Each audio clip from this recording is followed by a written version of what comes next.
Waititu!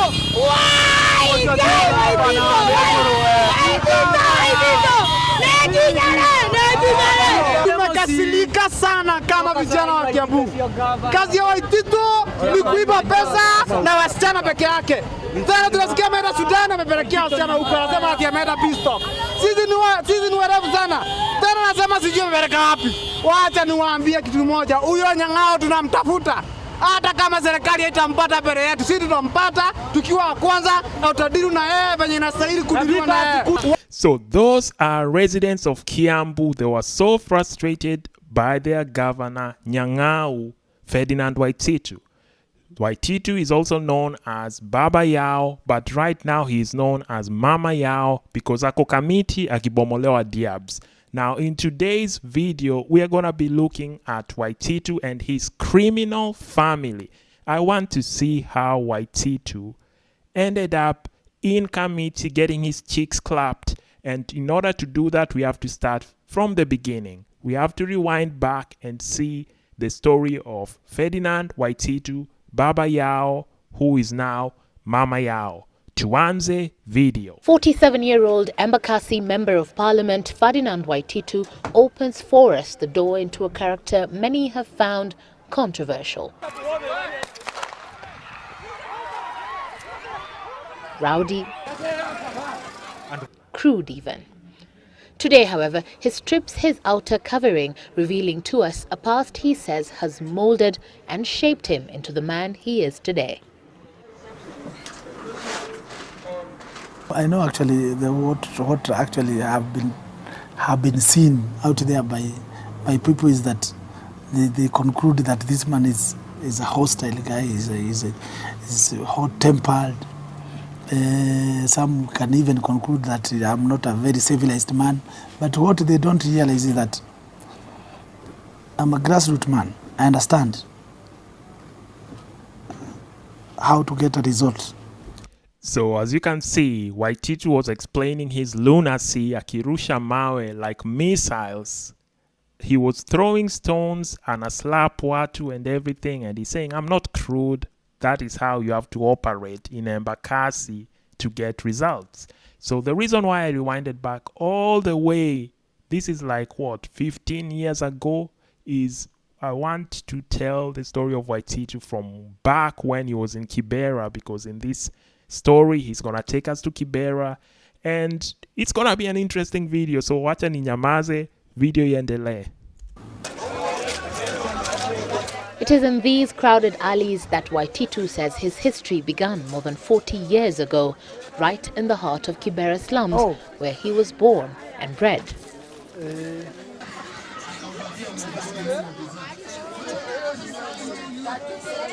So how do you feel, coming back and finding out that most of the things haven't changed? Have things changed since you last lived here? No, not much. Not as such. Yeah, not as such. I think it was the same way. In fact, it has improved because you can see there's some element of electricity. Yeah. And as we go over the landmark that is the Kibera slum by night, Ferdinand Waititu's excitement seems infectious to the rest of the residents here, both friends and those who know him, as he retraces his roots to a place where he desperately sought an escape from years ago. Hii ndio nyumbani sasa. Pale nimelelewa. Unaona? Mama alikuwa unauzanga hii maji.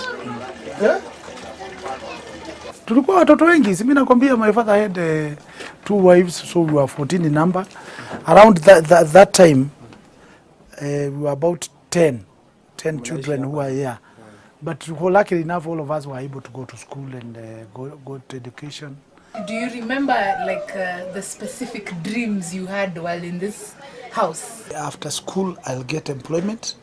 Then I'll be working somewhere in town, not industry area, because most of the people you knew here, they work in the industry area. They are laborers in industry. They go by foot, following the railway line. And I didn't know anybody who used to work in town in the offices. So I was longing to get educated, to get employment in one of the offices in town. So as you can see, Jamaa was living in absolute poverty, Kibera. And after leaving Kibera, I don't know what's wrong with the African mind. The African mind, you can be born in absolute poverty. Instead of working to better the lives of the people you grew up around with, your neighborhood, your people, you decide to steal all the fucking money. And that's what this Waititu guy did. And you know what? Hata wacha niache kujam. Ndio video inaanza, so let's just continue. And he has definitely done it, seated in a town office years on, not only as the Embakasi Member of Parliament, but as the Water Assistant Minister, having written down his own history since his days as a garbage truck driver, eventual owner, councillor and even deputy mayor before he ran for elective office as Member of Parliament. Here, years later, looking back from where you came from, how do you feel seated as an assistant minister? And how far do you hope to go, maybe? I'm very thankful to my parents because they taught me to be a persevering man and also to never lose hope. Personally, I never lose hope. You're an aggressive person, but people usually, there's a bit of controversy over your aggression and how you show out or you express your views. Do you think that your aggression is used positively, maybe to influence or to make sure that some things are happening the way you want them to? In Embakasi, you cannot succeed when you are a very soft man. Because you are dealing with difficult situations. You have to be strong. Yes, I've been a boxer for all this time. No, my nature is that I don't fear men, isn't it? Yeah. So anything that can be solved by confronting another man, and that is the solution, I do exactly that because I want that to succeed and get the result. Believe me, from that day, when people try to take public land in Embakasi, they are told, you, Waititu will catch up with you. Meet Ferdinand, the husband and father of 5.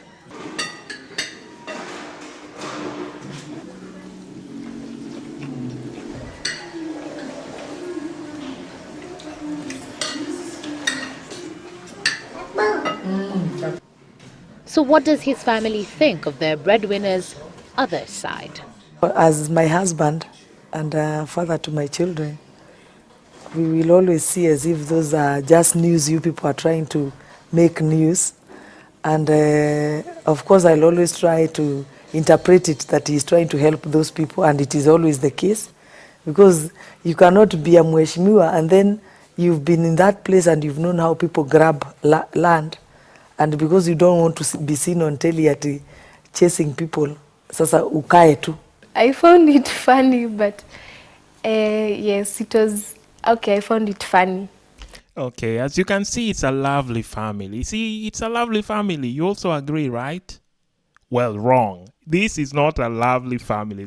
Ini family are Gondi. These are all fucking thieves, including the wife and the daughter.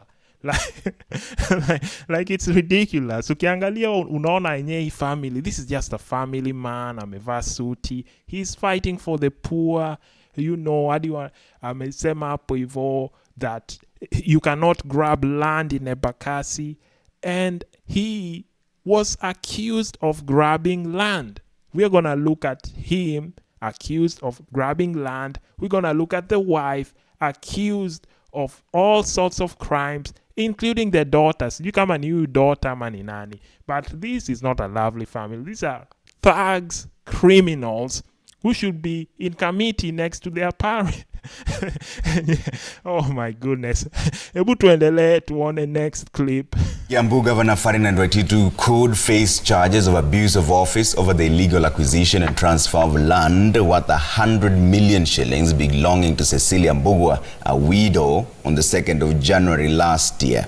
Yesterday, Cecilia received 2 title deeds from the Commission on Administrative Justice. The properties are a part of a block of 5 properties owned by Mbugua, all having a lease of about 99 years starting in 2011. The Commission had received and investigated a complaint alleging that officials from the Kiambu County government had irregularly transferred ownership of the 2 plots in Thika municipality registered under Miss Mbugua to Miss Esther Wamuyu. Upon questioning, hearing, Waititu allegedly admitted questioning Ms. Mbugua to surrender the 2 plots before he could facilitate approval of the development plans for the plots and other plots belonging to her. Well, the governor later agreed to return the plots after the widow successfully challenged the transfer of ownership in court. The case will now be forwarded to the government agencies for further action. Is of abuse of office, and there are several officers, including the office of the governor. As you can see, so you remember Waititu akichapana kofi hapo for the cameras, and achapana kofi that he is fighting against land grabbers. And here is another story of him allegedly trying to grab land from a widow, bila kujali. And the family is there like, oh, he's fighting for the poor. He's fighting for the poor Waititu, the Messiah. These are fucking idiots and thugs. He grabbed the land of the widow. I don't know, it's worth like 100 million. He was forced to return it. But that's not all. Nimekwambia hii family ni wagondi. So you remember the wife hapo alikuwa anasema vile the husband is so good and all that nonsense. So tuone the wife herself in action. The suspects rounded up after a sting operation in Nairobi's Central Business District denied charges of illegal construction of buildings before being released on bail. The wife to Kiambu Governor Ferdinand Waititu, Susan Wangari, was set free on a 100,000 Kenya shilling bail, while the rest, including the owner of Delta Hotel, were released on an 80,000 Kenya shilling bail as the case continues. Waititu's wife is claimed to have constructed 2 additional floors on the building that houses Jamii Bora Bank at the Mukhtar Dada Koinange Street Junction after acquiring the building last year. On his part, the owner of Delta Hotel, who is reported to have close association with the Kiambu governor, is accused of extending part of the hotel onto a road reserve. In a leaked telephone conversation believed to be between Nairobi Governor Mike Sonko and his Kiambu counterpart Ferdinand Waititu, Waititu seems to be pleading with Sonko to have his wife freed.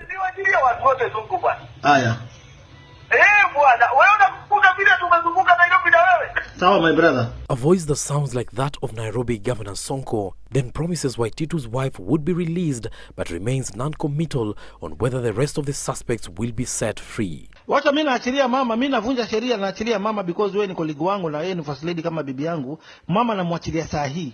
Lakini hao wengine pigia mdosi. Oh, this is the same woman alikuwa hapo akiwaambia how Waititu is fighting for the helpless. Waititu, my husband, my love. Oh, Waititu is right here being charged in court for illegally building, and then Waititu anapigia another criminal, Shimo La Tewa alumni, Mike Sonko. By the way, I did a video on Sonko. I'm going to link it at the end. You can go watch Sonko and his lunacy also. Sonko is a criminal with a very checkered past. So, umesikia hapo Waititu akibeg Sonko, who was the governor at that time, please achilia mama, achilia my wife, despite knowing that this wife is a criminal like him. Hii family ni ya wagondi, bado tunaendelea. So tuendelee na video just like a few seconds. Conversation. Sonko is apparently cautioning Waititu to stop reckless talks opposing demolition in Nairobi, adding that the move was sanctioned from far above the governor's office. Sikia order, unajua mimi Nairobi nimekaliwa, order imetoka juu. Hapana, wewe ndio unanisaidia sio hawa. Mimi nasaidia mama. Hebu wacha niwachilie mama kwanza. The Nairobi Regeneration team has been demolishing such structures, with the latest being the UK Centre, the Southern Mall, and many. Okay, so tuendelee na video. We are just getting started. Ini warm up bana. So as you can see now, already tumeona Waititu hapo accused of grabbing land. Tumeona the wife ako hapa, alafu Waititu na Sonko are colluding to release illegally. In fact, kwa hiyo call, there's a longer version. I could have put it here, but video was so bad. So there's a longer version. Sonko ako hapo hadi anamuita our wife. Anaita bibi Waititu our wife. Ati wanataka kumwachilia, but Sonko alikuwa anataka aende kwa court, and then they would set the bail terms. That is how corrupt Kenya is. Sonko, the governor, was going to set the bail amount ndio the huyo madhe aachiliwe. But nimekuambia, this is a family ya Wagondi. Do not feel sorry for them. So tuendele na video. The Ethics and Anti-Corruption Commission has told the Office of the Director of Public Prosecutions that Waititu, his wife Susan Wangari Ndungu, and their daughter Monica Njeri sat, connived, and stole 50 million Kenya shillings from the county government of Kiambu through irregular tenders. That the crimes were committed in the financial years running from 2017 through 2019. So as you can see, this is what ended up getting him locked up. He is now in committee, getting his cheeks clapped because of this case of stealing. It was, I don't know, tenders worth 500 something million, and he was told he has to pay back 50 or face 12 years in jail. Like, what? How is that justice? They stole allegedly tenders like over 500 million. That is a case that they know of. And then he's told to pay only like that. That's like what, 10% of it? Or face 12 years?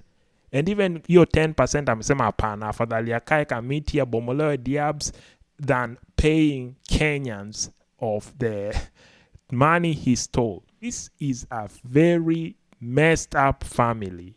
I don't know how a man can be this way. Yani, unaiba, your wife is also involved in that crime. Had your own child. Like, are you not ashamed? As a man, hauna shame. You have failed your family to that level. Yenye mnaiba pamoja. You are not ashamed. Kawe ni mwizi, we iba peke yako, but don't bring even your own child, because you are rotting generations. But tuendelee. The report at the ODPP says that Waititu, in his position as governor, planned for the crimes by conferring benefits to himself. The 2-year-long investigation report has listed Beans Management Services Limited, Connex Logistics Africa Limited, BD Management Services Limited, Madrex Enterprises Limited, and other companies as the platforms where the fraud happened. The anti-graft detectives say the companies were owned by Ferdinand Waititu, his wife, and their daughter. Also set out for prosecution are 6 other former Kiambu County staff, among them 5 former chief officers. The report continues to say that no conflict of interest register was maintained by the Kiambu County government, and neither did Ferdinand Ndungu Waititu declare any conflict of interest. And though without a substantive director of public prosecutions, in the 3rd May 2023 document, EACC wants Waititu, his wife, and their daughter charged with 5 counts of conflict of interest, 15 counts of abuse of office, and 5 counts of unlawful acquisition of public property. Born at the beginning of 1962, Ferdinand Waititu has been a man of many fasts. During his time as the Kiambu governor, many county officials were baffled by his unpredictable governance style. It was ridiculous when, in February 2018, Waititu initiated the employment of at least 600 alcohol addicts under a contested rehabilitation project called Car Sober. The former addicts got daily stipends to fight the alcohol menace, working as casual workers. That was before Waititu was impeached as Kiambu governor in January 2020. And that was before, together with 12 others, he was accused of an irregular award of 588 million road tender. It is another test for a man who once fought academic qualification discrepancies. At the time, outgoing Kabete Member of Parliament, Waititu was under pressure to explain how his name and that on his degree certificates were different. He made the country believe that Ferdinand Ndungu Waititu and Clifford Ndungi Waititu was the same person. Now his official name is a mouthful. Ferdinand Clifford Ndungu Waititu Babayao. Man, that's ridiculous. Like, I even forgot degrees zake alikuwa amefake. He faked his papers. All those degrees inafaa zikuwe ziangaliwe tena, because hizo ni degrees za Sakaja, hizo ni kama za Teams University, totally invalid degrees. Now forget about the degrees. You've seen that ni family affair, even the daughter is involved, their wife. So right now tuone how Waititu had 50 bank accounts ya kusiphon money. And this guy has had so many positions. He's been, like, I think, deputy mayor. He's been an assistant minister. He's been an MP. He's been all these positions. And I can bet my left nut, this guy was stealing throughout all those positions. You can just imagine how much money he stole all those years. And some people are saying he's only locked up now because he's against Ruto, because he's with Rigathi. That's why he's facing the charges. So, man, Kenya, we are fucked. We are seriously fucked now, leaders. Wanaiba primitive acquisition of wealth. But tuendele tuone Waititu's 50 bank accounts za wizi. Just 2 days after he got a reprieve from the courts stopping his arrest, the EACC now wants banks where Kiambu Governor Ferdinand Waititu is said to have deposited funds to give information on his banking history.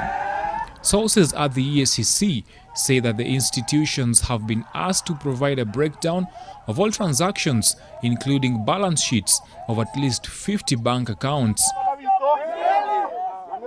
The agency is also looking at 35 different properties, which include luxurious mansions that the governor is constructing in Runda Estate, the Delta Hotel building situated in the Nairobi CBD, and a luxurious tourist hotel located. Jesus Christ, tebuona hizo zote, hiyo ni 35 properties. Most likely za wizi. 35 properties that include mansions, Runda. You know how expensive land Runda iko. And he has a hotel building, Delta Hotel. You saw it in an earlier clip. Tourist hotel in Naivasha. 35 properties. Man, this is insane. In Naivasha, this, the sources say, is to establish whether they were acquired through proceeds of corruption. Detectives heard by Friday also confirmed that most of the 12 personal cars recovered at the governor's residence during the raid belonged to him. 12 cars also. 35 properties, 12 cars, all that money stolen. He has 50 accounts. 50 accounts. How does he even keep track of all of them? Navleni Shensi, he has no... He's a dunderhead. I don't know how he can keep track of 50 bank accounts. Vile Kenya, if you don't use your account, these banks wanaiba pia. So, like ukiacha Kenya, like a dormant account kidogo hivi ya utumiangi, or you don't make deposit or withdrawal, watu wa bank wataiba pesa hapo. If you know, you know. But, man, hebu tuone one more minute. Waititu has been accused of abusing his office by involving himself in the irregular award of tenders worth 588 million shillings, conflict of interest, as well as fraudulent acquisition of public funds.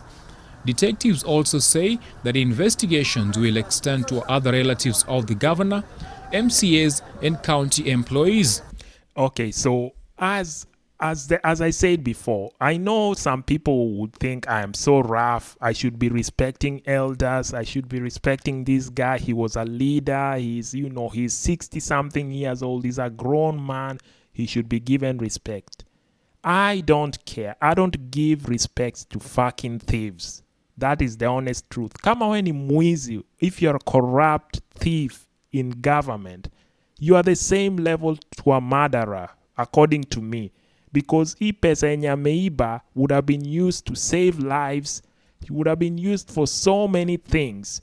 Ameiba yote for his own family. He did not give a fuck about any of you. So if you feel like I'm being too rough on these motherfucking idiots, please just toka kwa video tu. Toka kwa video, because me, I don't support impunity. I don't support corruption. I don't support idiotic leaders. So tuendelee na Waititu. That was just a sidebar. Tuendelee na Waititu. He cut a sorry figure in courtroom, even as he sought to challenge his removal from power by the Senate. A sharp contrast to the rabble-rouser Ferdinand Waititu has always depicted in his political career.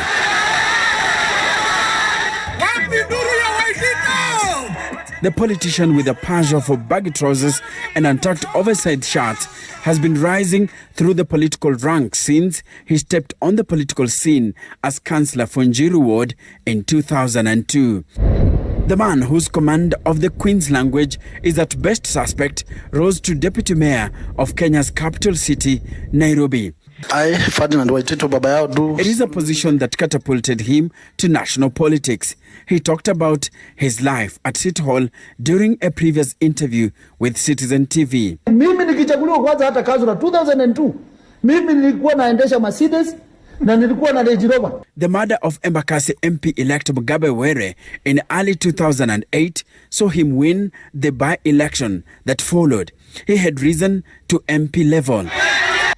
By the way, just a side question. This is just a question I'm asking. Have you noticed how almost so many Kenyan MPs get deleted? Like huwa wanadedishwa in questionable means.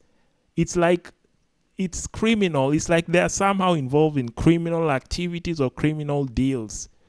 Because this is not normal. Like if you just go back and look how many politicians wamededishwa in certain ways, there's something seriously rotten to the core ya Kenyan leadership. And then Waititu anasema he was driving Range Rover Mercedes back then. So remember he had like 12 cars. You can imagine all of those were like Range Rovers, 15 million plus by 12. Fanya hesabu tukiendeleanga. And from the onset, Waititu presented himself as a streetwise politician whose tactics appeared to be crafted to impress the less fortunate. His seemingly ruffian mannerism became visible.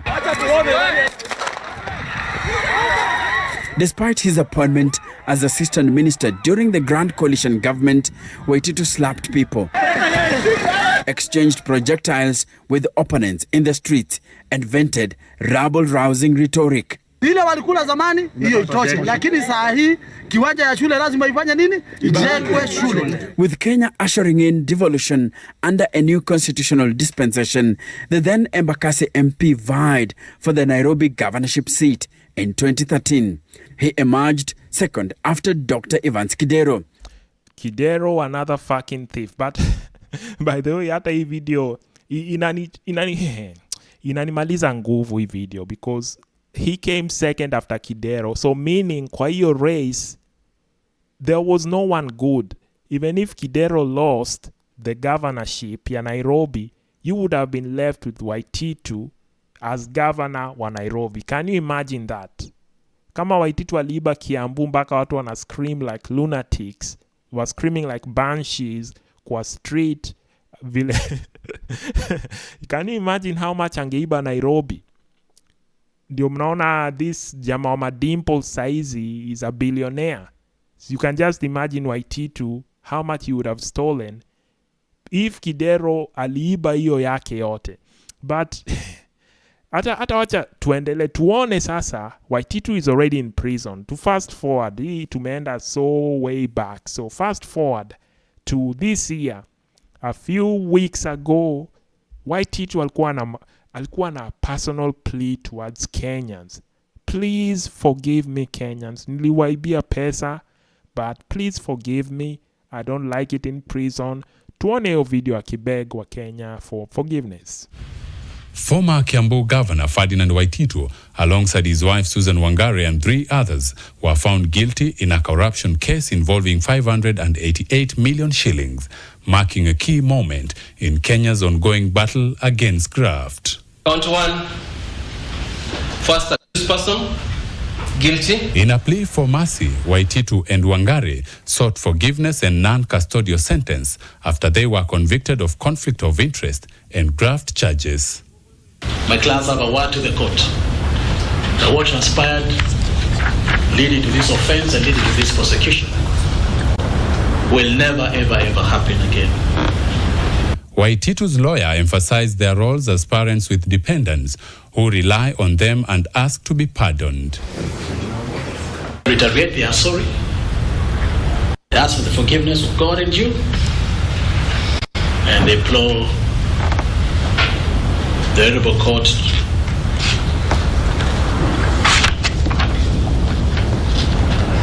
to raise mercy. So as you can see, alikuwa na lawyer wake hapo. Lawyer wake alikuwa anasema, please forgive us, we have children depending on us. How old are his children? See, his daughter was being charged for being part of crime hapo. How old are the children that he needs to take care of? Now, by the way, when he was stealing all this money, you are not thinking of your kids, what will happen if in case you got arrested? And that's not all.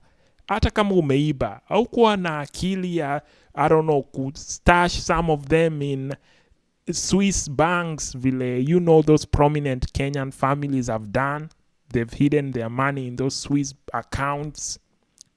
Baba Yao, or should I call you Mama Yao right now because uko prison, being someone's bitch. Then this is fucking ridiculous. You steal and then you ask for forgiveness. Give us the money back, you fucking idiot. Return everything you fucking stolen. Usianze kutuambia, oh, I'm a dad, I need to take care of this. Fuck you and your motherfucking family. Okay? You stole the fucking money. Return all of it. Once you've returned all of it, that is when you ask for forgiveness. Yet you forgive me and then you've not returned jack shit. Like, these people are fucking stupid, man. Like, manze. Wanafanya hadi na curse so much and I don't like cursing in these videos. Oh my goodness. It's ridiculous. Tuendele. Embakasi Member of Parliament Ferdinand Waititu approaches a room filled with awaiting journalists to deliver what he considers an important message. By the way, background story, this is a time, in case you forgot, on top of being a fucking thief, Ferdinand Waititu also likes inciting people. He's been arrested many times for incitement. So this is a time where he was inciting people against Masai. So tuone what he was saying. Waititu, a man whose name has today resonated across the country following his remarks Monday that have not only been termed as incitement, but also as hate speech.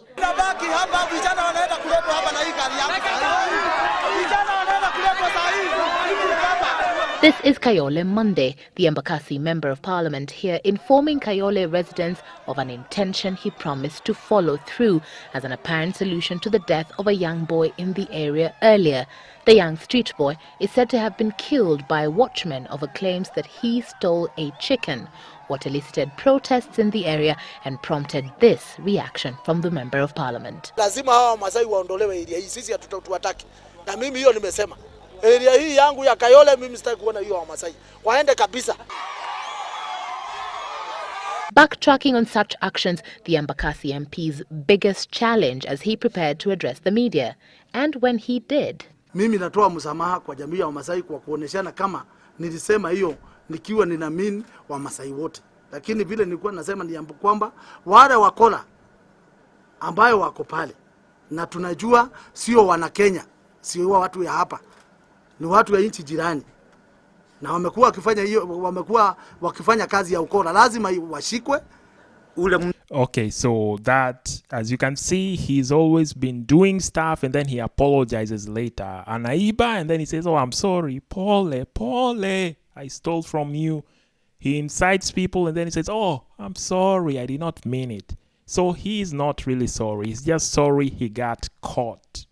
So nimemtandika ya kutosha, nimetandika Waititu ya kutosha. So let's hear Waititu back when he was pretending, because Kenya, we like to pretend we are religious, we like to pretend we are pure and nice people, but we are just fucking thieves.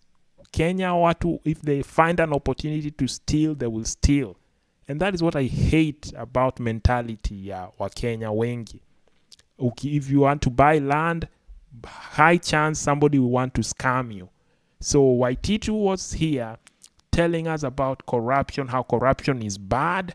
So let's just hear it from Waititu himself. So Waititu, funga show.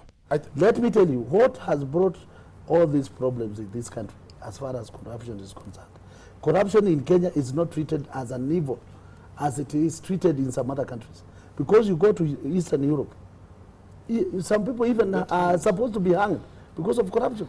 But in Kenya here, provided you can talk very, very nicely, you can appear to be having very good manners, you do all the forms of corruption.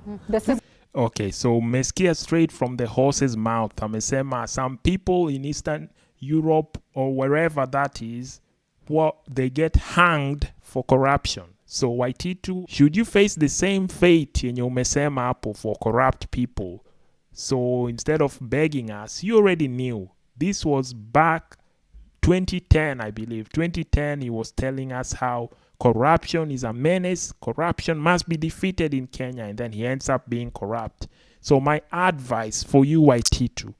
Number one advice, do not drop the soap committee.